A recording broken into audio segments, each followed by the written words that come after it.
How's it going, everyone? My name is DestinyElement. Hope you guys are all doing well, and we are back with a tier list video for Star Rail. And the reason why I'm doing a tier list is because I've been leveling up a lot of units, using a lot of different team comps for my open world weekly bosses, for my simulated universe runs, and I've been also using my friends' supports because they've been so kind to let me.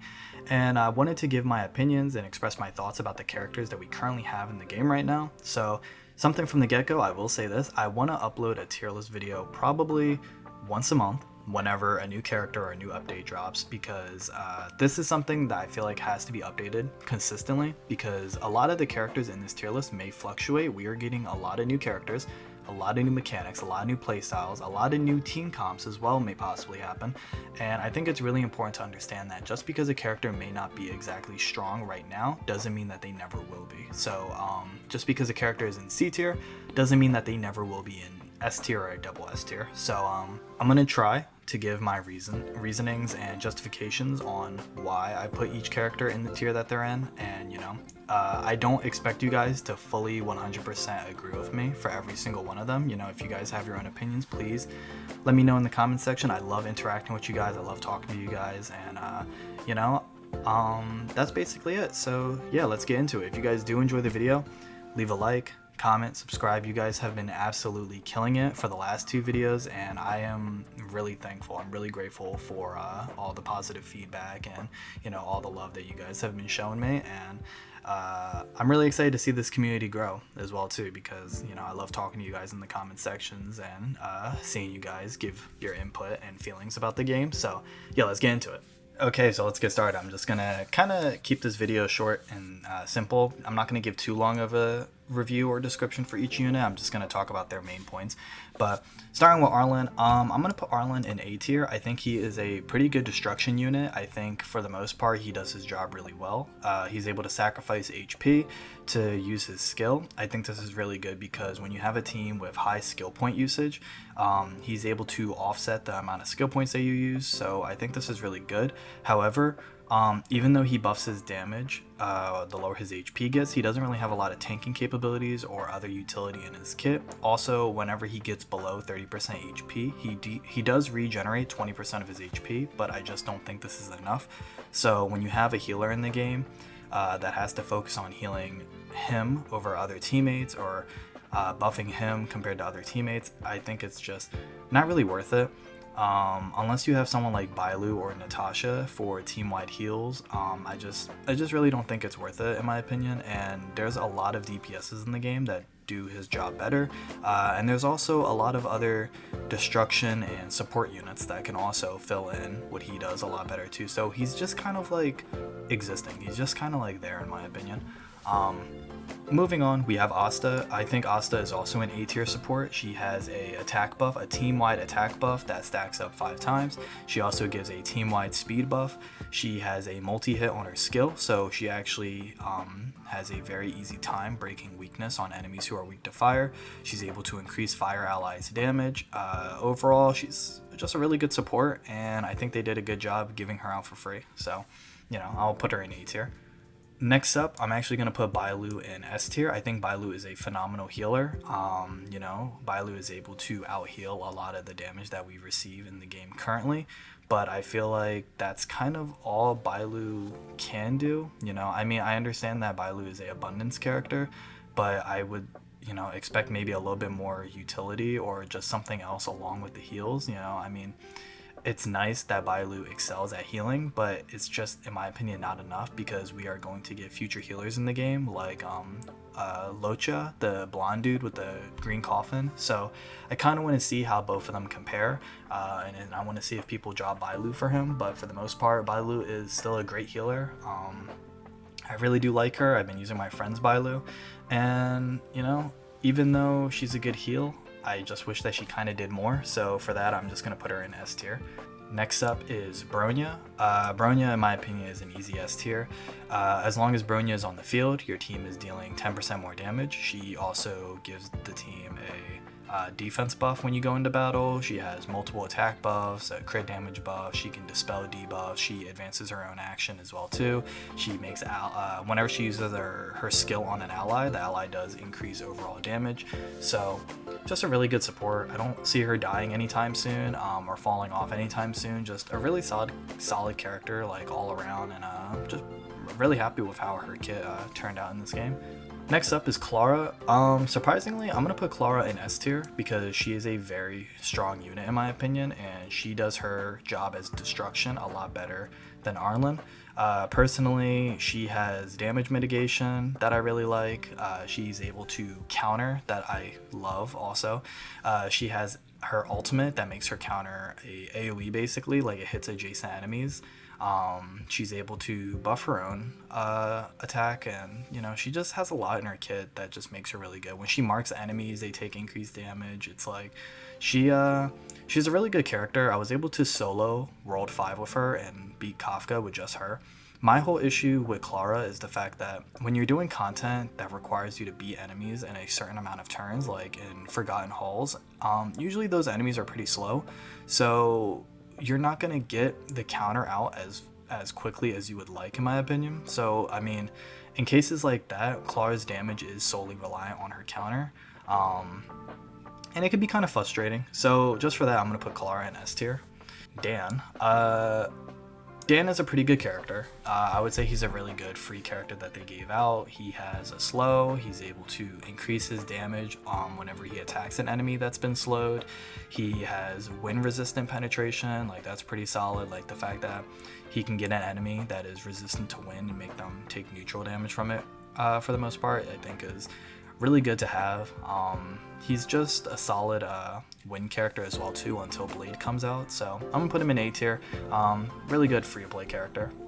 Next up is Gepard. I think Gepard is also double S tier, just for the sake that as long as this man is on the field, your team is not dying. Like, he is a brick wall. Like, as long as he is alive, your team will not die. He has a team-wide shield that also scales off of his defense. He has a, I think, 65% chance to freeze as well too.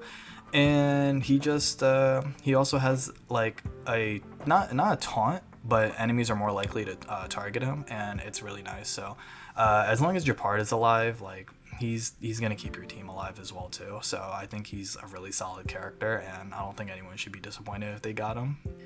Next up is Herta. I really like Herta. I really like her design, and I do like her animations. Unfortunately though, I am gonna put her in C tier. My problem with Herta is the fact that, so she does 20% increased damage whenever the enemy is above 50% HP.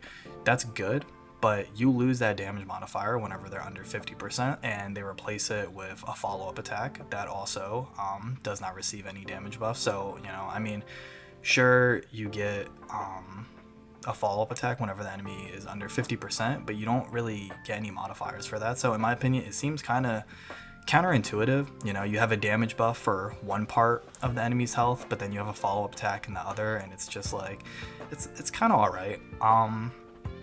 Her ultimate also does increase damage whenever the enemy is frozen, but she doesn't have anything in her kit to actually proc that frozen effect, unfortunately.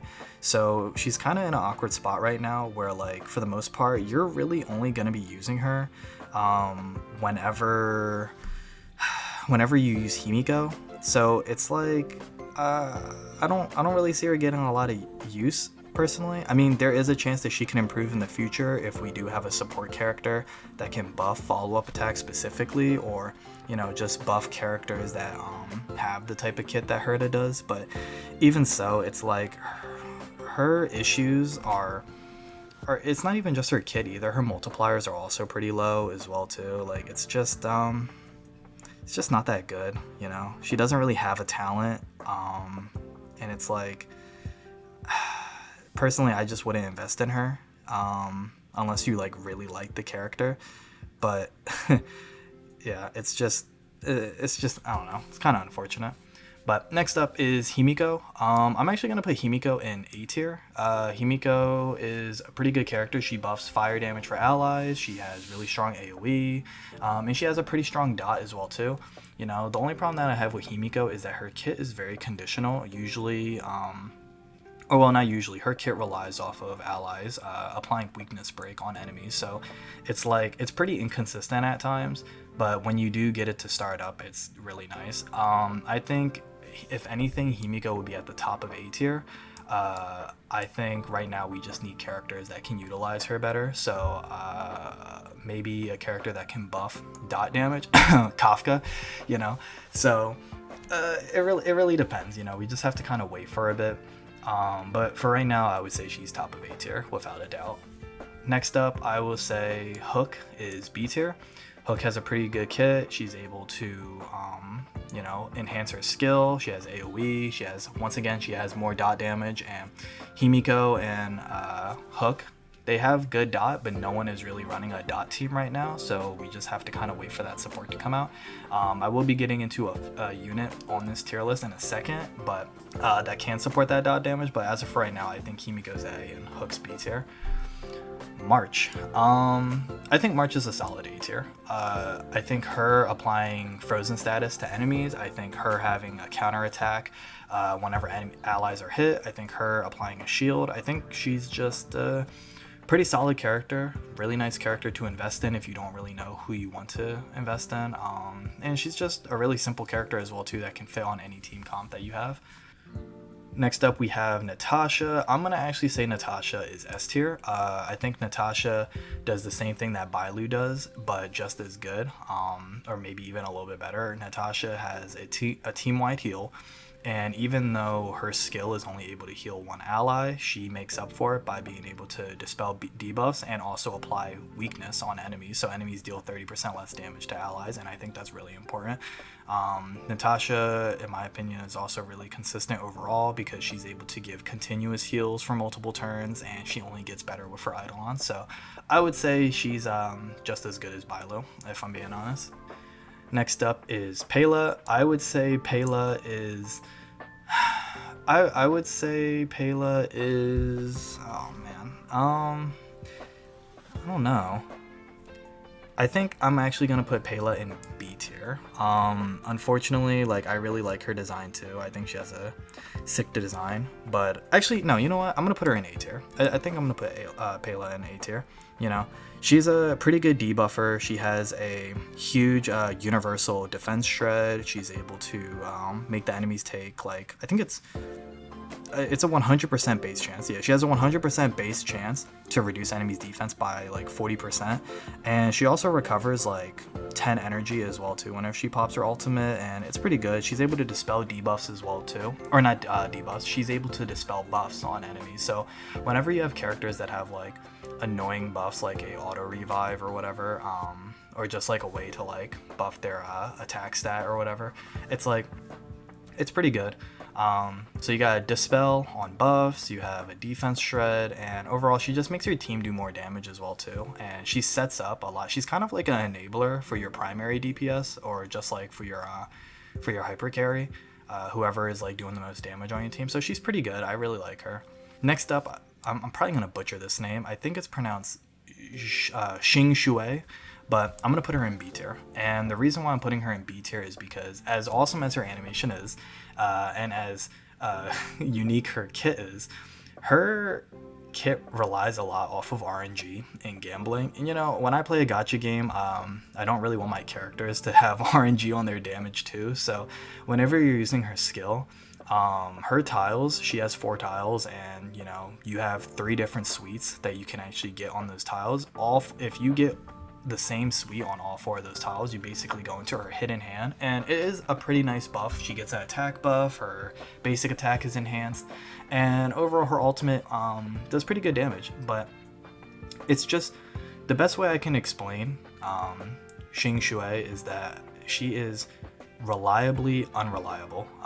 She's just not consistent enough for me to put her in A tier, but she's not poor enough for me to put her in C tier or Herta either. So that's what I would say. Next up is Sampo. I'm going to put Sampo in B tier, and this is what I mean when I say our dot damage support. So Sampo doesn't really have a lot in his kit. His big selling point is his ultimate, because he's able to increase the dot damage enemies take by a certain percentage. He makes enemies take wind damage. His skill is alright because it bounces between enemies, so he's not that bad of a debuffer. Once again, it's just more of a fact that like we don't really have a lot of like DPSs that solely rely off of dot damage, you know, except Himeko and Hook and maybe Serval. So for the most part right now, like we're just kind of waiting till Kafka comes out, because I feel like Sampo, Kafka, and Himeko together will be really strong. And then when that happens, I'll probably put Sampo up a little bit more. But for right now, I think he just sits well in B tier. And we have Seele.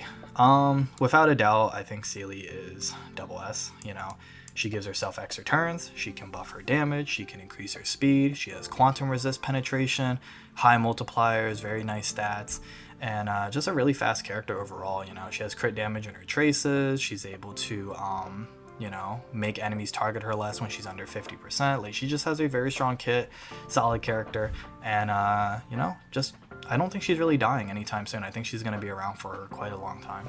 Next up is Serval. So I'm going to actually put Serval in A tier. She doesn't really have a lot of util in her kit. She's just AoE, so she's able to apply shock damage. She has AoE with her skill. Her ultimate is also an AoE. Whenever enemies have shock and she uses her ultimate, I'm pretty sure she extends that shock debuff by 2 turns, and it's pretty good. I don't think it's good enough to be an S tier though. You know, I wouldn't put her in the same tier as like Natasha, Clara, or Bailu. And we also have Jing coming out as well too, so I'm gonna, you know, refrain from judging him just yet. But yeah, Serval, not too bad. Pretty good AoE lightning damage dealer. Next up, we have Sushang. I think Sushang is easily an S tier physical DPS. She's able to apply a sword stance to herself. She can increase her attack, increase her speed. She can advance her action by 100%. She has a really strong skill. Her ultimate also hits super hard. Like, overall, great character, straightforward kit, and like she can honestly do a lot of damage if you give her the chance. Next up is Tingyun. Probably one of my favorite supports in the game, honestly, right now. She is ridiculous. I want to personally put her in double S tier. I think if you pulled her, you are extremely lucky. Hopefully, she's rated up on the next banner, but Tingyun, she supplies herself speed, she supplies herself energy, she can give an ally a 3-turn attack buff, she has shock damage, she can regenerate 50 energy for an ally, she also increases that ally's overall damage by like over 30% currently for me at level 4, and she's just a really strong character. Like right now I have Bronya's light card on her, and Bronya's light card makes the next action an ally takes deal 30% increased damage. So you get the 30% from the light cone, you get another like 30% from her ultimate, you know, she gives an attack buff. Like, she's just a really strong support. I feel like everyone should invest in her, you know, when you get her. Like, she's definitely a must build. Next up, we have the Fire Trailblazer, the Preservation Trailblazer, and I would say the Fire Trailblazer is also S tier. You know, you have a shield that you give allies, she's able to taunt, she buffs her damage whenever she's hit, she has a really nice ultimate, like overall damage mitigation. Like, she's just a really good character, honestly, you know. And I'm actually really excited to see the future paths for the main character, because if they're as good as that, like as good as the Fire path, I think, you know, I think we're going to be investing in the Trailblazer a lot throughout the story. Now, as for the physical Trailblazer, I'm going to put him in A tier. He doesn't really have a lot of util in his kit. Like, he can buff his attack, but besides that, it's just a lot of, I'm not going to say AoE, he just does adjacent damage, you know, and he has a ultimate that buffs his next attack, and it's not too bad, you know, for what it is, you know, but I would personally use Sushang or like Clara over him, but you know, still really solid character. I'll put him in A tier.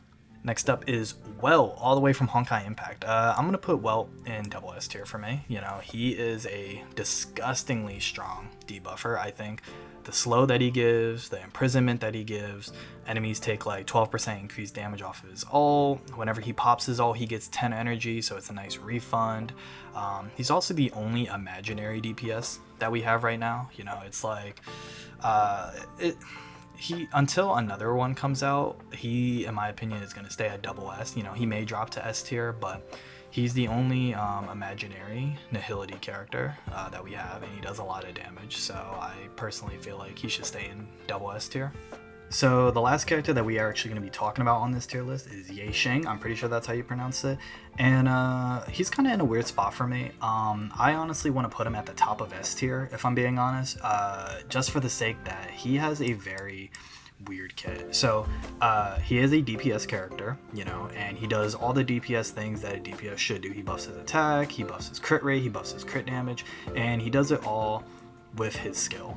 Now, the reason why I have an issue with this is that even though he hits super hard, he can clear early game content, you know, he scales really well into late game, the problem that I have with Yanqing is the fact that he is so skill point hungry, it kind of takes away from the rest of your team.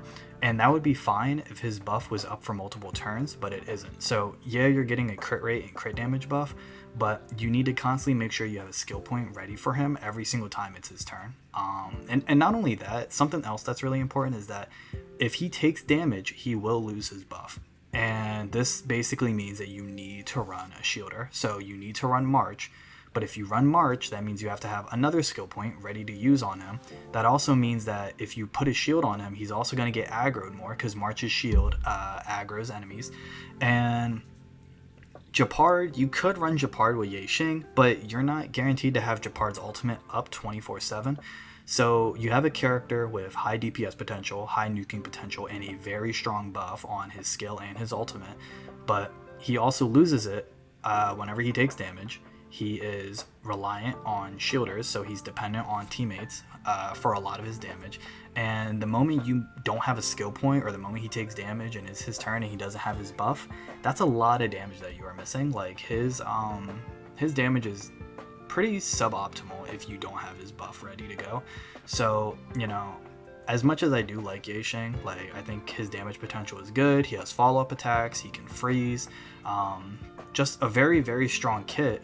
But he's so skill point hungry, he's reliant on shields, and if you don't have his buff, or if you are dealing with enemies that can AoE, that have follow-up attacks, or that can just even get the littlest bit of damage off on him, it's not gonna look good for him. So as much as I like him, I'm gonna put him in top of S tier. If we get maybe a different shielder or a different buffer in the future that can like apply maybe a team-wide shield with their skill, or can, you know, maybe just, I don't know, do something to help him, then I would put him in double S tier. But as of right now, I'm gonna put him in top of S tier.